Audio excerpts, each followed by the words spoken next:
Students, अब हम जो है बात करेंगे वो हम करेंगे 4 P's में से पहले P यानी कि प्रोडक्ट की।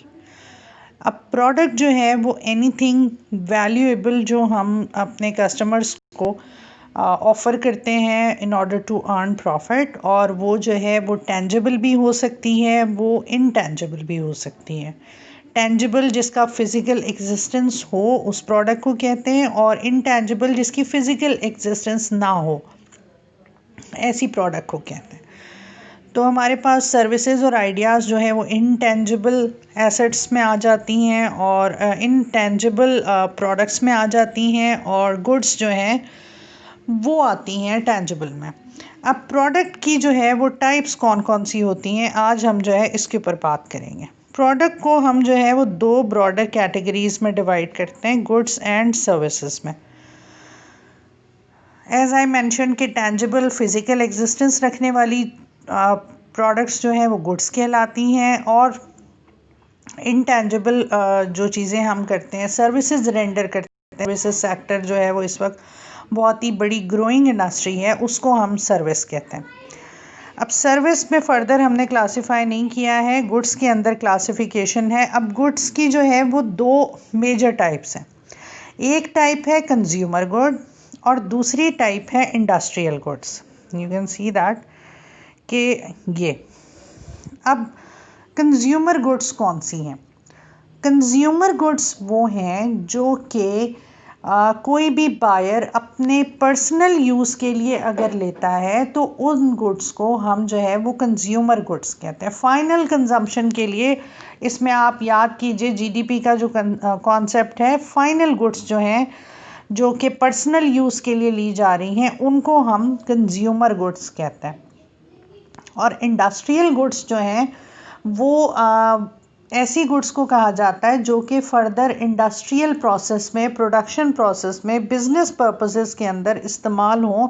उन तमाम गुड्स को हम जो है वो इंडस्ट्रियल गुड्स कहते हैं, और इनकी जो है वो अलग से कैटेगरी होती है। अब अलग अलग इसलिए किया है कि इनकी मार्केट्स अलग हैं, इनके बायर्स अलग हैं, इनकी मार्केटिंग का तरीका अलग है, इनकी प्राइसिंग, इनकी प्रमोशन, इनकी जो है वो प्लेसमेंट इंटायरली डिफरेंट होती है कंज्यूमर गुड्स की और इंडस्ट्रियल गुड्स की। तो फ़र्क यहाँ पे आप ये समझिए कि जो एंड यूज़र परचेज़ कर रहा है, पर्सनल यूज़ के लिए इस्तेमाल कर रहा है, उसको किसी बिज़नेस पर्पस के लिए इस्तेमाल नहीं किया जाएगा, वो होंगी हमारी कंज्यूमर गुड्स। और जिनको बिज़नेस पर्पसेस के लिए इस्तेमाल किया जाएगा वो सारी हमारी इंडस्ट्रियल गुड्स में आती हैं। इंडस्ट्रियल गुड्स में हमारे पास जो है वो फर्दर 2 कैटेगरीज़ हैं। इंडस्ट्रियल गुड्स जो है वो फर्दर 2 ग्रुप्स में डिवाइडेड है। एक है एक्सपेंस आइटम और दूसरा है हमारी कैपिटल गुड्स। अब एक्सपेंस आइटम वो है जो कि 1 ईयर में इस्तेमाल हो जाए, raw material sort of thing जो है, जो प्रोडक्शन प्रोसेस का हिस्सा बनते हैं, उनको हम एक्सपेंस आइटम कहते हैं। और कैपिटल गुड्स वो हैं जो कि हमारे लॉन्गर ड्यूरेशन तक बिजनेस को बेनिफिट देते हैं, प्रोडक्शन प्रोसेस को चलाने में हेल्पफुल होते हैं, वो हमारी कैपिटल गुड्स होती हैं। और वो गुड्स जो कि प्रोडक्शन प्रोसेस के अंदर इस्तेमाल हो रही हैं, खर्च हो रही हैं, वो एक्सपेंस आइटम है, हमारे रॉ मटेरियल एक्सपेंस आइटम है। अगर हम कपड़ा बना रहे हैं तो हमारी कॉटन, हमारा वाटर, हमारी डाइज़, ये तमाम चीज़ें जो हैं वो हमारी एक्सपेंस आइटम है। और जो हमारी मशीनरी है, जो हमारा प्लांट है, जो हमारा इक्विपमेंट है, वो हमारी कैपिटल गुड्स हैं, क्योंकि हमारी मशीनरी, हमारे इक्विपमेंट्स, हमारा प्लांट जो है वो बिज़नेस के अंदर 1 से ज़्यादा साल तक इस्तेमाल होगा, इसलिए हमने उसे कैपिटल गुड का नाम दिया है। और वो एलिमेंट्स जो हैं जो कि कंज्यूम अप हो जाएंगे विद इन 1 ईयर, उनको हम एक्सपेंस आइटम कह रहे हैं। इसको आप एग्जैक्टली रिलेट कर सकते हैं अपने करंट एसेट्स और लॉन्ग टर्म एसेट्स से। अकाउंटिंग आप पढ़ रहे हैं तो आपके अकाउंटिंग के टीचर ने डेफिनेटली ये बताया होगा कि करंट एसेट्स वो एसेट्स होते हैं जो कि 1 साल के अंदर या तो इस्तेमाल हो जाते हैं या फिर वो कैश में कन्वर्ट हो जाते हैं। This is the eligibility criteria for an asset to be classified as current asset. किसी एसेट को करंट एसेट का दर्जा देने के लिए, किसी एसेट को करंट एसेट की कैटेगरी में डालने के लिए हम उसे जो है वो दो कैटेगरीज के ऊपर देख रहे होते हैं। एक कैटेगरी ये है कि जी वो 1 साल के अंदर अंदर कैश में कन्वर्ट हो जाए, जैसे कि हमारे अकाउंट रिसीवेबल हैं, जैसे हमारी मार्केटेबल सिक्योरिटीज़ हैं, जैसे हमारी जो है वो मोस्ट ऑफ द केसेस में हमारी इन्वेंट्री है अगर हम रिटेलिंग में कर रहे हैं, या हमारी जो बिज़नेस प्रोडक्शन है वो जल्दी हो जाती है और हम 1 साल में इन्वेंट्री बना भी लेते हैं, उसको बेच भी लेते हैं और उसके अकाउंट रिसीवेबल भी हमारे पास आ जाते हैं कैश की फॉर्म में, तो वो हमारी जो है वो करंट एसेट्स होंगे। अच्छा, बाज़ ऐसी इन्वेंट्रीज़ होती हैं जिनको बनाने में कई साल लगते हैं, जैसे अगर आप जो है वो एयरलाइन उसमें एरोप्लेन्स बनाने की इंडस्ट्री में काम कर रहे हैं, आपकी जो है एरोप्लेन्स बनाने की फैक्ट्री है, तो एरोप्लेन बनाने में कई साल लगते हैं, 2 3 4 साल का अर्सा लग जाता है, तो उसमें इन्वेंट्री का टर्नओवर जो है वो बहुत लंबा है। बहरहाल वो इन्वेंट्री जो 1 साल के अंदर कैश में कन्वर्ट हो जाए वो हमारी जो है वो करंट एसेट्स है। अब इस और दूसरा क्राइटेरिया किसी भी एसेट को करंट एसेट कहने का ये है कि आप जो है वो उसको 1 साल के अंदर कंज्यूम कर लें। तो बास करंट एसेट्स ऐसे होते हैं जो कि अगर नॉर्मली आपका बिजनेस चल रहा है तो वो कैश में कन्वर्ट नहीं होता है, लेकिन वो कंज्यूम ज़रूर हो जाता है। जैसे आपने स्टेशनरी ख़रीदी, पेंसिल्स ख़रीदी, इरेजर्स ख़रीदे, आपने जो है वो प्रिंटिंग के पेपर्स लिए, आपका ये वाली चीज़ें जो हैं ये अगर आपका बिज़नेस नॉर्मल चल रहा है तो ये कैश में कन्वर्ट नहीं होंगी। आपकी पेंसिल जो है वो ऐसा नहीं है कि 1 साल गुजरने के बाद उस पेंसिल के बदले आपके पास कैश आ जाएगा। अब ये मैं बात कर रही हूँ अगर आपने स्टेशनरी ऑफिस इस्तेमाल के लिए ली है, इसको कंफ्यूज नहीं कीजिएगा कि हमने जो है वो पेंसिल बेचने का हमारा काम है, पेंसिल बेचने की हमारी शॉप है, तो अगर हम उसमें पेंसिल रखेंगे तो वो 1 साल में डेफिनेटली कैश में कन्वर्ट होगी। तब उस केस में हमारी जो पेंसिल है वो हमारी इन्वेंट्री होगी। लेकिन यहाँ पे हम बात कर रहे हैं कि अगर हमने ऑफिस सप्लाईज, आपके टीचर ने आपको ऑफिस सप्लाईज का कॉन्सेप्ट ज़रूर दिया होगा, तो ऑफिस सप्लाईज वो चीज़ें होती हैं जो हम ऑफिस में काम करते हुए हमें जो हेल्पिंग मटेरियल चाहिए होता है, प्रिंटिंग पेपर्स हैं, टोनर हैं आपके प्रिंटर के, कॉमन पिन्स हैं, पेपर क्लिप्स हैं, बॉल पॉइंट्स, पेंसिल्स और जो है paper weight sort of thing, ये सारी चीज़ें इस तरह की जो आपके पास ऑफिस का वर्क करने में इस्तेमाल हो रही हैं वो आपकी ऑफिस सप्लाईज है। तो ऑफिस सप्लाईज जो हैं वो 1 साल में कंज्यूम होती हैं, वो कैश में कन्वर्ट नहीं होती हैं। तो अगर सम टाइम आप जो है वो आपसे कहा जाए कि आप करंट एसेट्स को या एक्सपेंस आइटम को जो है वो डिफ़ाइन करें, तो ये वो चीज़ें होंगी जो कि 1 ईयर में आपकी कंज्यूम हो जाएंगी, इस्तेमाल होंगी और ख़त्म हो जाएंगी। ये हमारे एक्सपेंस आइटम की डेफिनेशन है। कैपिट या करंट एसेट की करंट एसेट की एक एलिजिबिलिटी है। करंट एसेट में क्वालिफाई करने के लिए 2 एलिजिबिलिटीज़ हैं, या तो आप कैश में कन्वर्ट होते हो 1 साल के अंदर, वो एसेट करंट एसेट है, या फिर वो 1 साल के अंदर इस्तेमाल हो जाते हो, कंज्यूम हो जाते हो, वो करंट एसेट्स हैं। तो एक्सपेंस आइटम वो करंट एसेट्स हैं जो कि 1 साल के अंदर आपके इस्तेमाल हो गए, ख़त्म हो गए, कंज्यूम हो गए, वो आपके एक्सपेंस आइटम आ गए। कैपिटल गुड्स वो हैं जो कि 1 साल से ज़्यादा अरसे तक रहेंगी। इसमें हमारे फिक्स्ड एसेट्स आते हैं, हमारा फर्नीचर, फिक्सचर्स, आपके जो है वो मशीनरी, आपके जो इक्विपमेंट्स हैं, आपने जो कंप्यूटर्स लिए हुए हैं, आपने जो ऑटोमोबाइल्स ले रखी हैं, जो भी चीज़ें आपने ले रखी हैं अपने बिजनेस के अंदर जो आपको 1 साल से ज़्यादा अरसे तक इस्तेमाल होंगी, वो होंगी हमारी कैपिटल गुड्स। तो इंडस्ट्रियल गुड्स की दो कैटेगरीज हैं, expense item and capital goods. अब आते हैं हम कंज्यूमर गुड्स की तरफ। कंज्यूमर गुड्स में हमारे पास 3 टाइप की गुड्स हैं। एक है number 1 convenience good. Second category consumer goods के अंदर आती है हमारे पास शॉपिंग गुड्स, और तीसरी कैटेगरी हमारे पास जो है वो कंज्यूमर गुड्स के अंदर आती है स्पेशलिटी गुड्स। अब यहाँ पर जो है वो अनसॉट गुड्स या अनसीन गुड्स एक चौथी कैटेगरी मार्केटिंग की बाज़ बुक्स में दे रखी है। वो ये कहते हैं कि जी ऐसी गुड्स जो कि बिल्कुल न्यू हैं, जो कि कंज्यूमर ने नई इन्वेंशन है, कंज्यूमर ने पहले कभी इस्तेमाल नहीं की है, बिल्कुल अनसीन गुड्स, तो उनको वो जो है वो 4th कैटेगरी के अंदर डालते हैं। लेकिन हम फ़िलहाल यहाँ पर जो है वो कंज्यूमर गुड्स में 3 कैटेगरीज के ऊपर फोकस करेंगे। लेटर ऑन आपके मार्केटिंग के टीचर अगर आपको चौथी कैटेगरी भी पढ़ाते हैं तो वो फिर एक अलग चीज़ हो जाती है।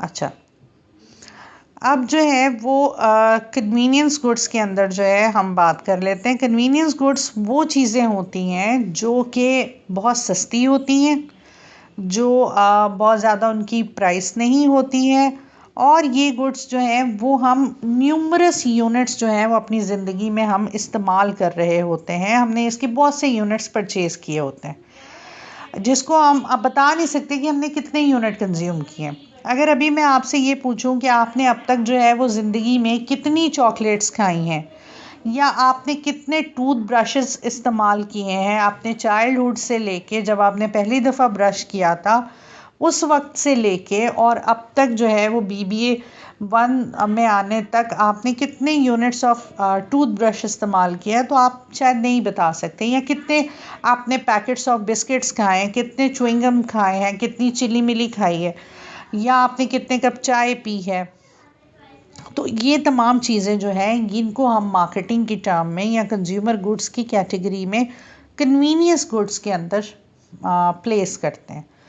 अब कन्वीनियंट गुड्स के अंदर ये होता है कि ये हम बहुत ज़्यादा न्यूमरस टाइम ख़रीद रहे होते हैं, बहुत सारी यूनिट्स हम अपनी ज़िंदगी में इस्तेमाल करते हैं, इनकी कीमत भी बहुत ज़्यादा नहीं होती है। तो इन गुड्स को लेने के लिए हम बहुत ज़्यादा प्लानिंग नहीं करते, हम बहुत सोचते नहीं हैं, अनलेस कि आप बहुत ज़्यादा ब्रांड कॉन्शियस हों या ब्रांड लॉयल हों। जैसे बाज़ लोग ये कहते हैं कि ये पर्टिकुलर शैम्पू जो है वो मुझे सूट करता है, इसके अलावा अगर मैं कोई और शैम्पू इस्तेमाल करूं तो मेरे बाल ख़राब हो जाते हैं, या ये पर्टिकुलर फेस वॉश जो है ये मेरी स्किन के साथ बहुत जाता है, मैं किसी और चीज़ को से अब जो है वो फेस वॉश करना मेरे लिए पॉसिबल नहीं है, आई गॉट प्रॉब्लम्स। तो ये वाला एक अदर केस है, इसको हम कहते हैं ब्रांड लॉयल्टी। बाकी जो है वैसे नॉर्मली जो है हम कन्वीनियंस गुड्स के मामले में बहुत पर्टिकुलर नहीं होते हैं, बहुत स्पेसिफिक नहीं होते हैं। हम चूँकि बहुत सारे यूनिट्स ख़रीदने होते हैं, तो अगर हम जो है वो कोई लेने गए, सपोज़ हम जो है वो सुपर बिस्किट्स लेने के लिए गए और जो हमारे घर के पास शॉप है वहाँ पे सुपर बिस्किट्स जो है वो अवेलेबल नहीं थे, और उसके बजाय वो कह रहे हैं कि जी आप पीनट पिक ले जाइए, पीनट पिक इस वक्त अवेलेबल है। तो दो आप शॉप पर जो है वो सुपर बिस्किट ख़रीदने की इंटेंशन के साथ गए थे, लेकिन अगर जो है वहाँ पे सुपर बिस्किट्स अवेलेबल नहीं है तो आप पीनट पिक भी ले लेंगे। ऐसा नहीं है कि आप जो है वो 4 किलोमीटर दूसरी शॉप है, इट्स 4 किलोमीटर्स अवे, तो आप जो है वो ड्राइव करते हुए या कोई भी ट्रांसपोर्ट लेके उधर जाएंगे और वहाँ से ही आप जो है वो अपना सुपर बिस्किट ख़रीदेंगे, ऐसा नहीं है। जनरली कन्वीनियंस गुड्स के मामले में कंज्यूमर जो है वो ना तो बहुत ज़्यादा प्लानिंग करते हैं और ना ही बहुत ज़्यादा शॉपिंग के ऊपर टाइम लगाते हैं। वो कहते हैं कि रेडली ईज़िली जल्दी से जहाँ से मिल जाए बस हम जो है ये प्रोडक्ट ले लें। तो इस प्रोडक्ट के मामले में कंपनीज़ को जो है ये बहुत ख्याल रखना पड़ता है कि हमारी प्रोडक्ट वो हर जगह मौजूद हो, हर महल्ले की दुकान में हमारी ब्रांड का बिस्किट होना चाहिए, हर कॉर्नर में जो शॉप ग्रोसरी की या जनरल स्टोर या मेडिकल स्टोर इवन खुला हुआ है वहाँ पे हमारी प्रोडक्ट नज़र आनी चाहिए, मौजूद होनी चाहिए, क्योंकि कंज्यूमर हमारी प्रोडक्ट के लिए शॉप टू शॉप नहीं जाएगा। वो करीब अपनी कन्वीनियंस को, इसका नाम कन्वीनियंस है तो वो अपनी कन्वीनियंस को प्रेफर करेगा कि जी आसानी से करीब जो घर पे मिल जाए या करीब तरीन घर से मिल जाए हम वही ले लेंगे, और इसके लिए बहुत ज़्यादा हम ख्वारी नहीं उठाएंगे।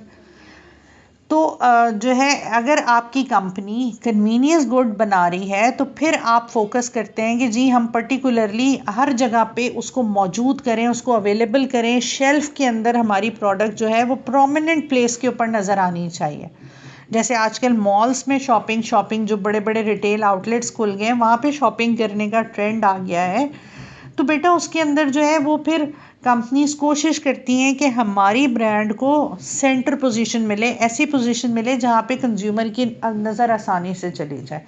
जनरली आपने शायद इस चीज़ को एक्सपीरियंस किया होगा कि जब हम जो है किसी बड़े रिटेल आउटलेट में शॉपिंग करने के लिए जाते हैं, चेज़ में जाते हैं, नाहिद पे जाते हैं, इम्तियाज़ पे जाते हैं, तो वहाँ पे क्या होता है कि आप जो है जनरली ये कन्वीनियंस गुड्स जो हैं जो सेंटर पोजीशन में जो इजी एक्सेस है उससे ले रहे होते हैं। वो शेल्फ जिनमें चीज़ें बहुत ऊपर रखी हुई हैं और वो शेल्फ जो कि बहुत नीचे, वहाँ से आप चीज़ें जनरली नहीं उठाते हैं। जो सेंटर आपके जो है वो हाथ की रेंज में प्लेस है, उस स्पेस एरिया पे, उस शेल्फ एरिया से चीज़ें आप पिक कर रहे होते हैं। तो अब यहाँ पे कंपनीज जो है, अगर वो कन्वीनियंस गुड बना रही हैं तो वो फिर कोशिश करती हैं कि हमारी प्रोडक्ट को जो है वो शेल्फ में वो पोजीशन मिले जो कंज्यूमर के लिए कन्वीनियंट है। प्रोमिनेंटली हमारी प्रोडक्ट, हमारी ब्रांड, हमारा जो भी आइटम है वो नज़र आना चाहिए, क्योंकि इस प्रोडक्ट के लिए लोग जो है वो एक्स्ट्रा एफर्ट नहीं करेंगे, इधर उधर नहीं जाएंगे, जो आसानी से मिलेगा वही ब्रांड ले लेंगे। एक ब्रांड ए लेने गए हैं, अगर आसानी से ब्रांड ए नहीं मिल रही है तो फिर वो ब्रांड बी लेके घर आ जाएंगे, shop to shop brand A नहीं ढूंढेंगे। तो ये हैं कन्वीनियंस गुड जिनकी प्राइस कम है, जिनके बहुत सारे यूनिट हम रिपीटेडली बाय कर रहे होते हैं। अच्छा, सेकंड कैटेगरी जो हमारे पास गुड्स के अंदर है वो है शॉपिंग गुड्स। अब शॉपिंग गुड्स जो हैं वो कन्वीनियंस गुड्स के मुकाबले में महंगी होती हैं। इनको हम वाइट गुड्स भी कहते हैं। तो शॉपिंग गुड्स जो हैं वो महंगी हैं और हम उतना फ्रीक्वेंटली शॉपिंग गुड्स बाय नहीं करते हैं जितना फ्रीक्वेंटली हम कन्वीनियंस गुड्स बाय कर रहे होते हैं।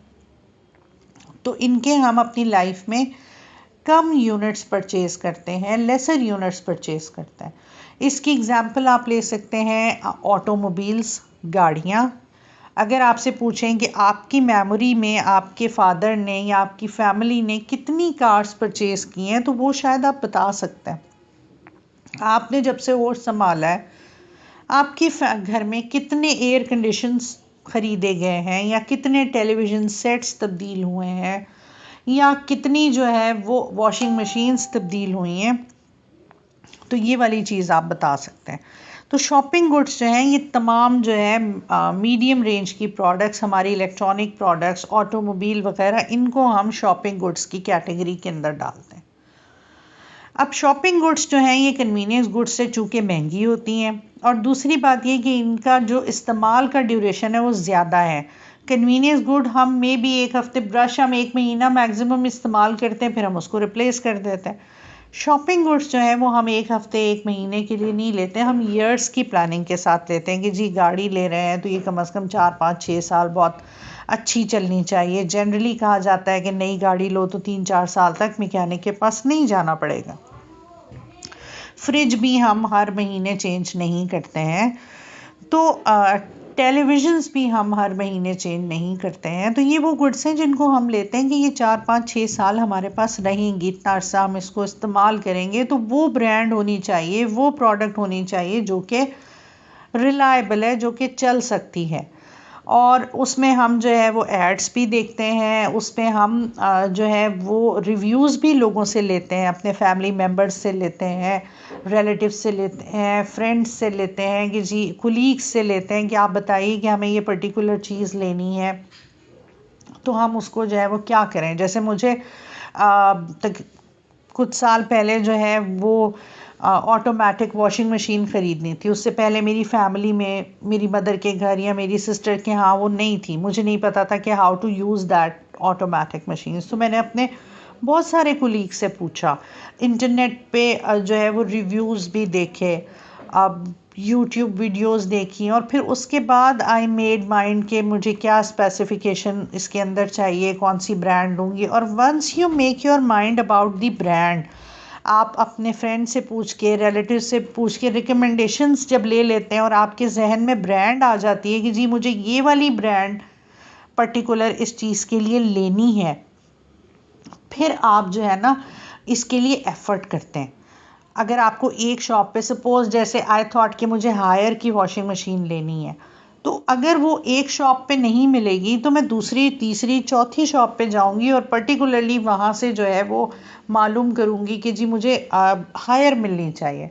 नाउ डेज़ जो है वो मेरा लैपटॉप मुझे परेशान कर रहा है, I want to change my laptop. अभी भी मैं मोबाइल से रिकॉर्डिंग कर रही हूँ, मैंने इसके अंदर जो है वो स्क्रीन रिकॉर्डर डाउनलोड किया है, इसमें रिकॉर्डिंग का वो नहीं था। जूम से जो है वो मोबाइल में रिकॉर्डिंग हो नहीं रही थी, तो आई थॉट कि चलो हम मोबाइल पे वो स्क्रीन रिकॉर्डर ले लेते हैं। तो मुझे लैपटॉप लेना है। तो my cousin lives in Islamabad, he deals in all, he is very good, he has got very good knowledge about laptop. तो मैंने उसको फ़ोन किया कि जी कौन सा होना चाहिए, इस वक्त क्या है इस रेंज में, कहाँ से, और ही टोल्ड मी कि इस शॉप से लीजिएगा, ये सारा कुछ। तो ये वो चीज़ें हैं जिनके लिए हम जो है वो ओपिनियंस लेते हैं। और अब जो उसने मुझे ब्रांड्स बता दिए हैं, स्पेसिफिकेशन बता दी है, तो टू सम एक्सटेंट मेरे जहन में आ गया कि ये वाली पर्टिकुलर ब्रांड मुझे लैपटॉप के अंदर लेनी है। तो अब अगर ये वो लैपटॉप जो मुझे चाहिए वो अगर 1 2 3 शॉप्स पे नहीं मिलेगा, तो मैं उसको सर्च करूँगी, मैं एफ़र्ट भी करूँगी, मैं शॉप टू शॉप भी जाऊँगी, मैं किलोमीटर्स अगर ट्रैवल करना पड़ेगा तो मैं किलोमीटर्स ट्रैवल भी करूँगी और वही पर्टिकुलर प्रोडक्ट लेकर आऊँ। तो अब जो कंपनी शॉपिंग गुड्स बना रही हैं उनके लिए बड़ा इम्पॉर्टेंट है कि वो अपने कस्टमर सेटिस्फेक्शन के ऊपर फोकस करें।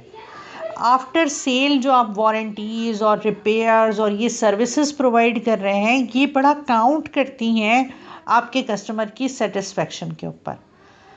तो अगर आप इस चीज़ में अच्छे हैं तो फिर आपकी माउथ पब्लिसिटी जो है वो बहुत ज़्यादा होगी। हम रिकमेंड करेंगे कि जी ये चीज़ अच्छी है, इनकी सर्विस अच्छी है, अगर प्रॉब्लम हुई थी हमारे घर आ गया उसको ठीक कर दिया, या हम प्रोडक्ट ले गए थे उसको फ़ौरन ठीक कर दिया, उसके पार्ट्स रिप्लेस कर दिए, वगैरह वगैरह वगैरह।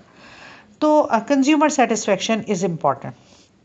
अच्छा, इसमें आपको उतनी एक्सटेंसिव डिस्ट्रीब्यूशन नहीं करनी पड़ती, जैसे कन्वीनियंस गुड में हर जगह हर शॉप पे होना चाहिए, ऐसा नहीं है। शॉपिंग गुड्स की पर्टिकुलर मार्केट्स होती हैं और ये प्रोडक्ट्स जो है वो वहीं पे मिल रही होती हैं, और उसके अलावा और आपको हर जगह पे इसको ढूंढने की ज़रूरत नहीं है। तो शॉपिंग गुड्स जो है वो पर्टिकुलर आप जो है वो सिलेक्टिव डिस्ट्रीब्यूशन की तरफ इसके जाते हैं।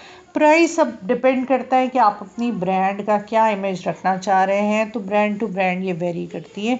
हर कैटेगरी के अंदर जो है वो हाईएस्ट प्राइस और लोवेस्ट प्राइस वाली प्राइस वेरिएशन वाली ब्रांड्स होती हैं शॉपिंग गुड्स के अंदर। थर्ड हम आते हैं स्पेशलिटी गुड्स। स्पेशलिटी गुड्स जो हैं वो बहुत एक्सपेंसिव होती हैं और हम जो है ये बहुत रेयरली परचेज करते हैं अपनी लाइफ में, 1 2 दफ़ा, वंस इन अ लाइफ, इस तरह। तो इसके लिए कंज्यूमर जो है वो बहुत ज़्यादा पर्टिकुलर होता है, बहुत हाई प्राइस दे सकता है, बहुत एफर्ट करेगा और सबसे बेस्ट चीज़ हासिल करने की कोशिश करेगा।